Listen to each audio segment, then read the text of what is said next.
teach a framework, and it's called Trauma Ain't My Mama. I go across the country, and I'm able to present a framework for young people into schools.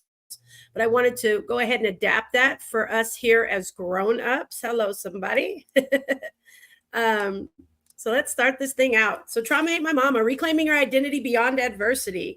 So as we've heard all week, and especially today, a lot of the people have been through a lot of stuff. And so this is exactly how we do it, because trauma affects at least 70% of adults. And some studies report that 81 to 83% of youth have been exposed to traumatic experiences in some form.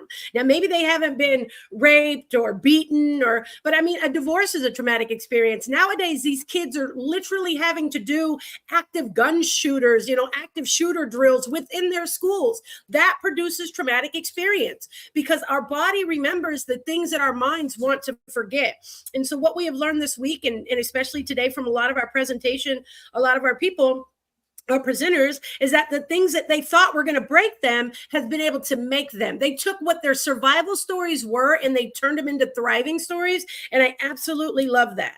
Trauma survival is when we try to forget that thing and move on. We try to forget the divorce and we move on. But guess what? We get married again.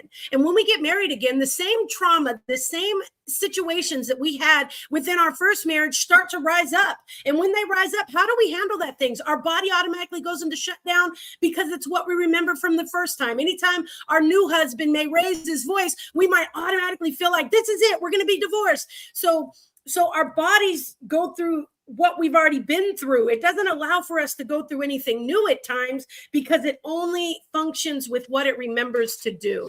And so trauma survival is just that, trying to forget it and move on. But trauma-informed leadership is when we use what we have survived to thrive. That job loss now becomes an opportunity to start a business. That loss of a child even now becomes the opportunity to help other mothers walk through the loss of their children. The incarceration that we went through, it now becomes an opportunity for us to help other incarcerated people when they get out. What are their next steps? How do they navigate this new system with felonies now? How are they able to get housing? How can they get jobs? How can they rebuild the life that they once had, even with their own children? Again, when we become trauma-informed leaders, we use what we have survived in order to thrive. And so one of the things when we shift from a trauma-centered narrative to a strength-based perspective, we get to transform our pain into purpose. So what we focus on grows. If we only focus on the bad thing that happened, then nothing good can come out of it because, again, our body is looking for a response. Trauma, there is pre-conscious trauma in the womb. So just a baby being born naturally or in C-section, a lot of times newborns and infants, they start screaming and hollering in the middle of their sleep. And we're like, what is the matter? The baby's only 2 weeks old. They literally are reliving that trauma again. And so when we shift the things that we see, a trauma-centered narrative to a strength-based perspective, we are able to transform our pain into purpose. And the sooner that we can start looking at the thing that is happening for us as a strength and not a weakness, the sooner we're able to transform the pain into purpose. Now, pain becomes a purpose when it's dealt with properly, when we don't wear the mask of that thing anymore. When we walk through that divorce, we say, okay, what was my role in this thing? And how can I be better or do better next time? Because guess what? We're not going to run from marriage just because we had a divorce. We're not going to run from a new job just because we got fired. We're not going to run from the ability to have a great job or to get housing or to take care of our children just because we were incarcerated. Not anymore. We're not going to wear those masks. We're going to be ones who take what we have been through, we process it properly, and then we're able to move on to the next mountaintop within our lives. I was able to write a framework called Trauma Ain't My Mama. And again, I go in, I speak with elementary, middle school, and high schoolers, because what I have learned being a trauma-informed coach is that dealing with grown people who have stored up all the trauma for all these years is a whole lot more difficult than working with young people and allowing for them to learn trauma resetting techniques in real time, so that as the trauma happens to them as they're going through middle school and they're being bullied, or they didn't make the soccer team, or their parents get divorced, or they got their first breakup, or maybe they got pregnant like I did at 15 years old in high school. Maybe their trauma looks a little more severe than somebody else's. Well, the goal is to get them to learn somatic breath. The goal is to get them to learn how to really hug themselves. Sometimes you just need a hug. We don't always get the hugs from our mom and dad. So part of trauma is reminding your body, you are okay. You're all right. You are right. You are going to make it. You're going to live through this thing. And so the quicker that we can teach young people these resetting techniques, the more likely they are not to become old people who need to be reset all the time. So research indicates that resilience building, supportive relationships, and purpose-driven engagement, things that matter, they improve our mental health, our self-efficiency, our community participation. When we recognize lived experience, it reduces the stigma and it unlocks our leadership potential. When we recognize through some of the speakers today, the sicknesses that one went through, the job loss that another went through, recognizing those things and speaking about them, it reduces the stigma about those things. When we're able to take a divorce we've been through and then grow and learn and teach others with it, it unlocks our leadership potential and it reduces the stigma. I've been married to my husband 22 years now. We didn't even kiss before we were married. We only dated 7 months. That's not everybody's story, but to God be the glory, it is my story. And what I do is I teach the One Up Challenge, and it's used to bring out the purpose from the pain. My name is Rachel Richardson. I am the real one. If you go to www.rrtherealone, as in the number one, .com, you're going to find my website. And you know what? I am the one who was able to take my One Up Challenge, own my story, right? That's the O in one. Own your story. Okay, it happened. Okay, it happened. In 1998, I shot a gun in the air. The bullet ricocheted off a sign and I accidentally killed my uncle. For many years after I was let out, because I was convicted of second-degree murder with the use of a deadly weapon, I got the same conviction that a man who deliberately slices his wife into pieces and takes her body out on a boat and throws her into a river, he was convicted of second-degree murder. I was convicted of second-degree murder for shooting a gun in the air at a graduation party, a college graduation party. That bullet ricocheted off a sign and killed my own uncle.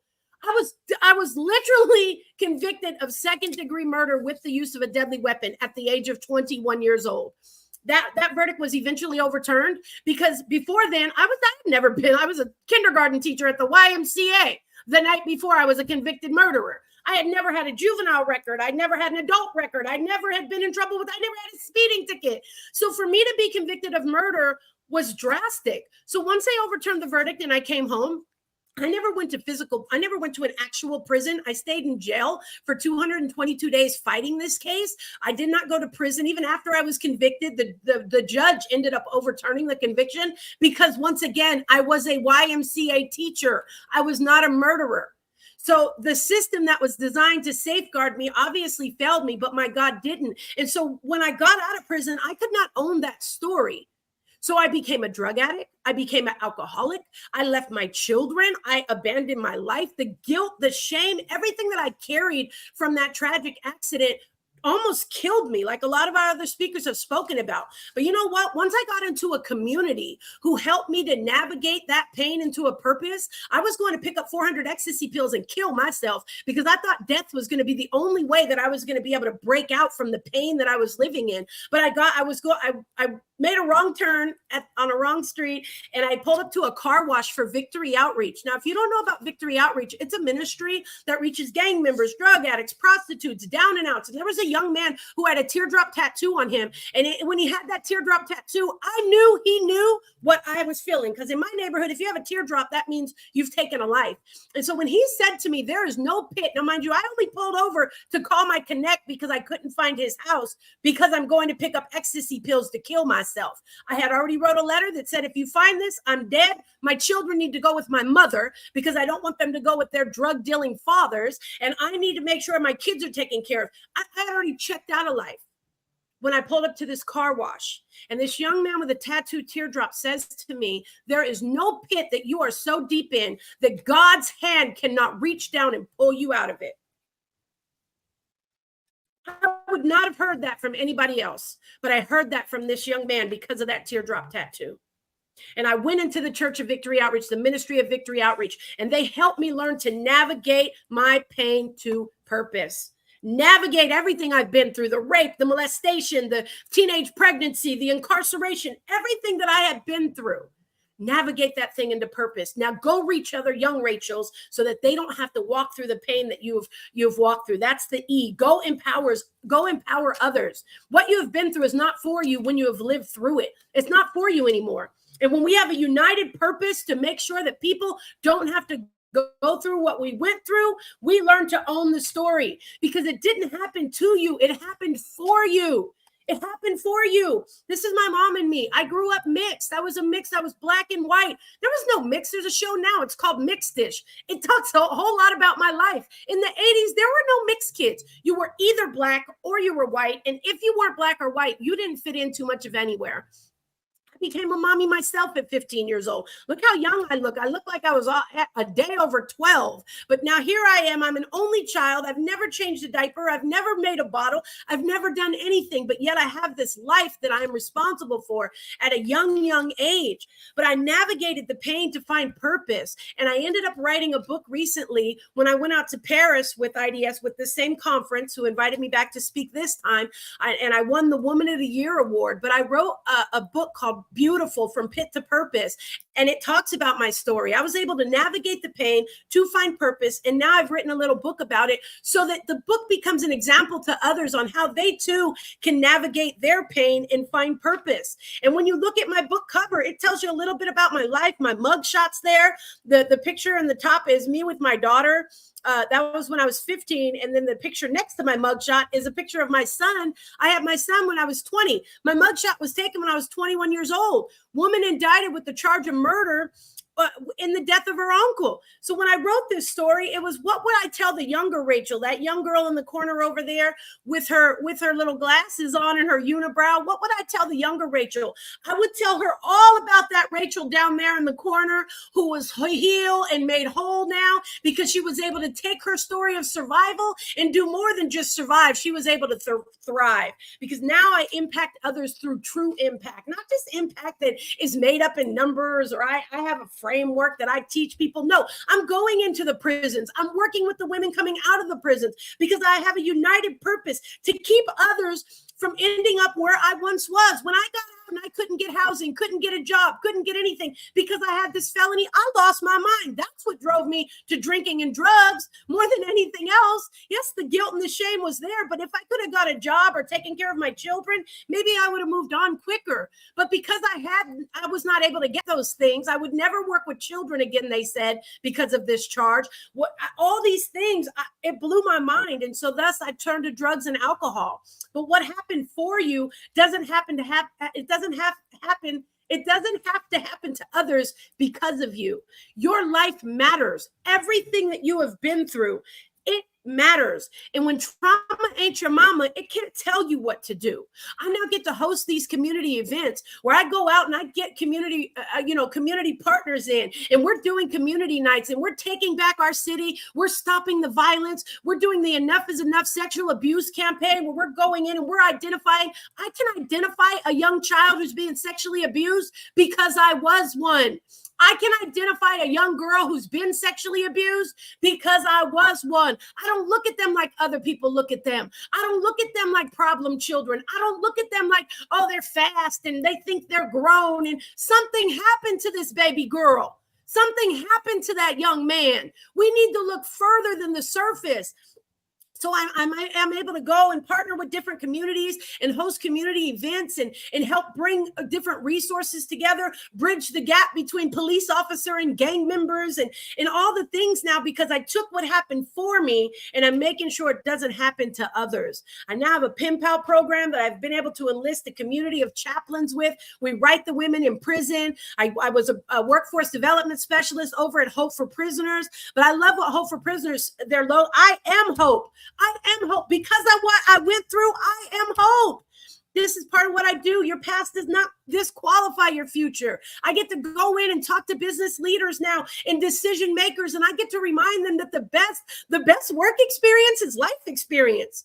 Who else to talk to an alcoholic than one who has been recovered from alcohol? Who else to talk to somebody who's actively using drugs than somebody who's already come out of using drugs? Who else to talk to an incarcerated person who's afraid to get out and actually have to live life than a formerly incarcerated person who has already gotten out and been able to live life, and not just live it, but navigate the system for you. So I'm very passionate about making sure that people in high places know that we are not what we have done. Do not judge a book by its background check, is what I like to say, because trauma ain't my mama and it can't tell me what to do. It does not define me, control me, or determine my future. The pain in that thing has a purpose. The resilience in that thing, it equals true leadership, and the adversity that we overcome equals opportunity for us to help others overcome as well. You can always reach out to me on my page. I wanted to make sure I ran through this presentation so that I would be able to take questions if anybody had any questions. That way you wouldn't have to I noticed in a lot of the things I was speaking, a lot of people were asking questions, but the questions weren't being answered. So I said I was going to run through this slideshow real quick, because I wanted to make sure that if you had any questions about trauma or even resetting techniques, that's one thing I want to do, since I don't see any questions over here in the chat. I want to make sure that I teach you practical resetting techniques right now. One of the best things that I have learned, right? It's called a butterfly. You put one hand here. You put your other hand, so you cross your hands on your shoulders, you interlock your thumbs, and you simply tap. Breathe in through your nose, breathe out through your mouth. Before I came on here to speak, I was doing this butterfly tap, because I can get real intimidated when I stand in front of a group full of people who are more than what I think I am sometimes, who have doctor in front of their name, who have, many years speaking and doing all these things. I start to question if I'm worth it. Do I belong in a room with these people? I did the same thing when we went out to Paris. But I had a daughter who was in Amsterdam going to school. And I thought, hey, if I can get to Paris, I can get to Amsterdam. So I had to do this just recently. Before I came on here. Another really, really good technique is simply giving yourself a hug. Wrap your arms around yourself. Squeeze yourself tight. Remind yourself that it's going to be all right. That I got you, girl. I got you. If nobody else has you, I got you. You breathe in through your nose. Breathe out through your mouth and tell yourself, I got you. Rub your arms up and down, from your shoulders down to your elbows.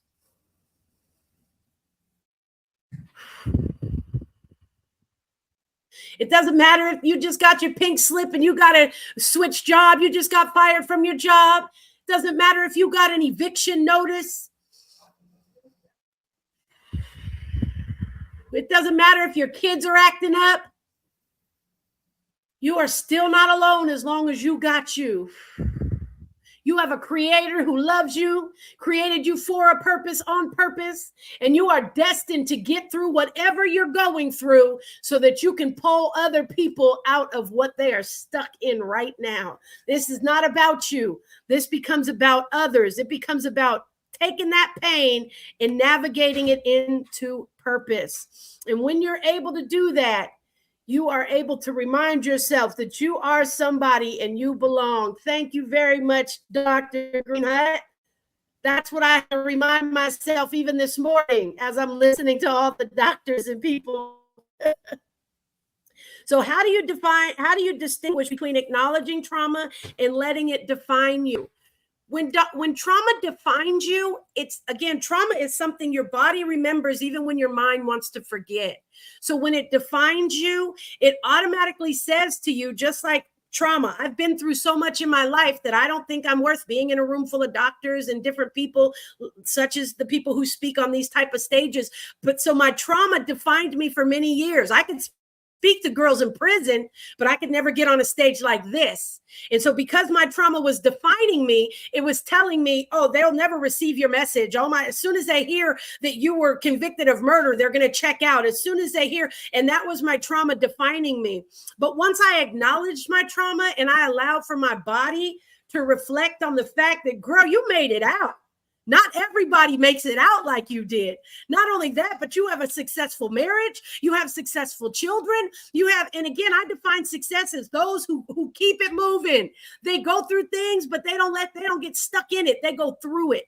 And so again, once you acknowledge the trauma, you're able to say, yes, this happened to me. I did go through this. And breathe it in. Own that story. Yes, I went through this divorce.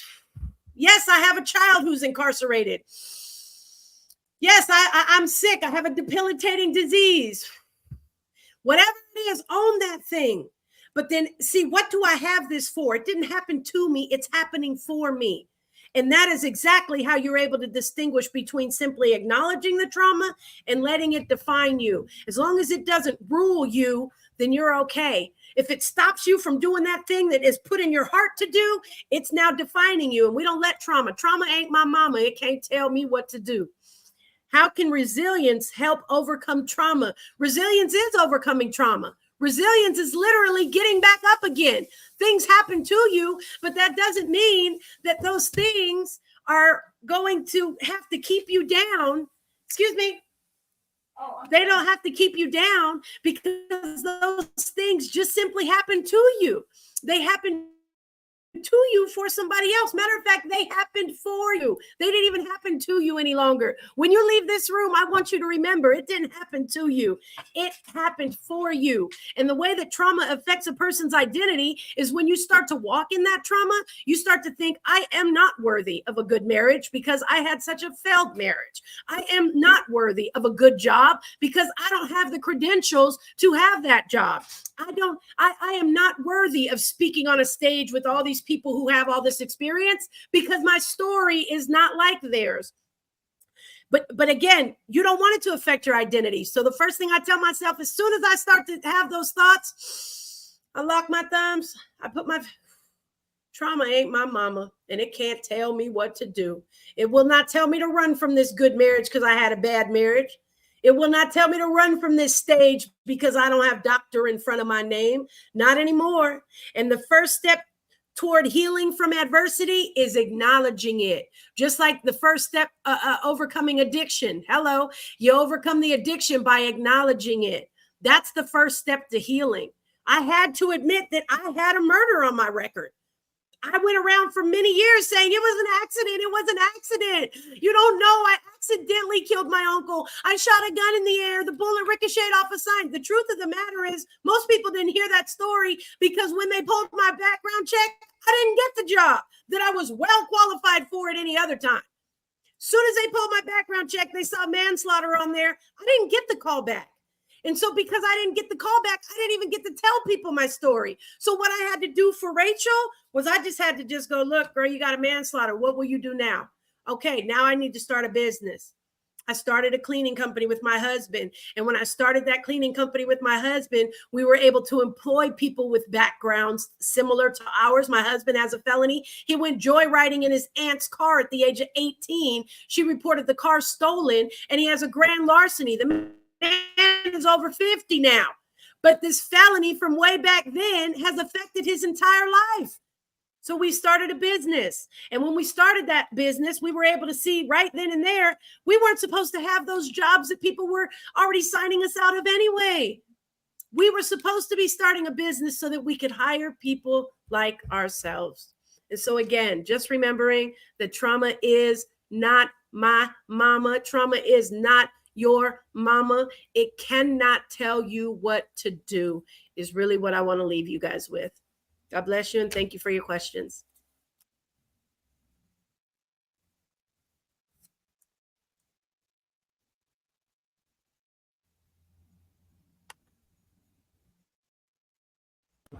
Thank you so much, Rachel. That was really a powerful presentation today.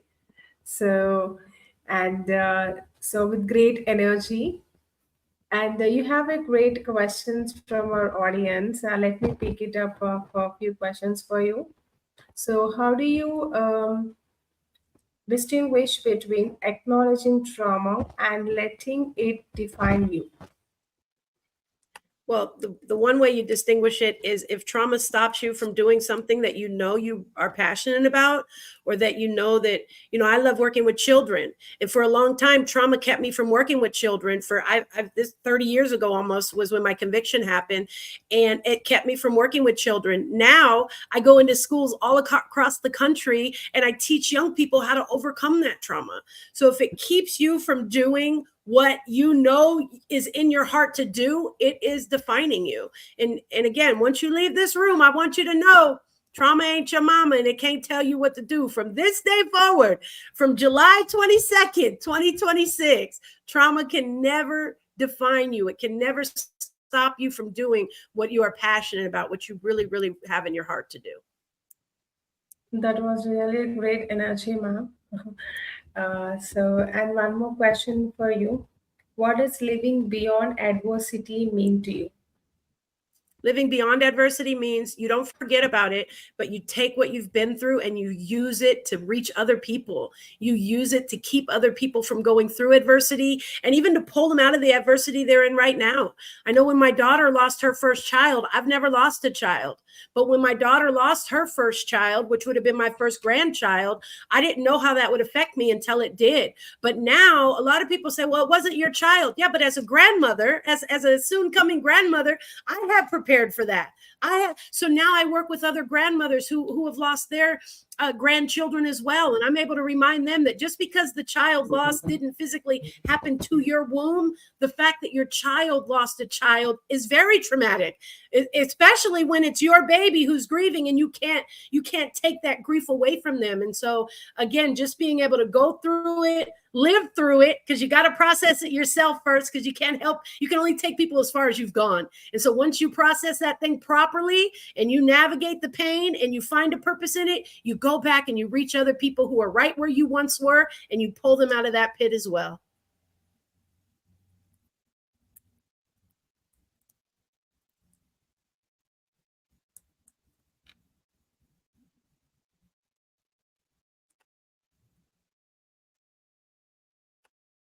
Thank you so much that you love my passion. I'm very passionate about it. As you can see, Dr. Streeter, this is what I do. It's a genuine thing. And now that I'm able to teach this framework in schools, the trauma ain't my mama. I get to go in and I get to speak to young people again, being a broken adult or an adult who has gone through trauma and just stored it, hoping you would be able to get over it by going to school and getting triple master's degrees. And, it's a lot easier to work with children who are just now starting to experience some traumatic things and help them process it so that they can be whole on the outside. When trauma does come their way, they already have the processing they need, as opposed to trying to help adults. It's a lot easier working with youth. But I love being able to come to these type of events and speak about the truth with adults as well.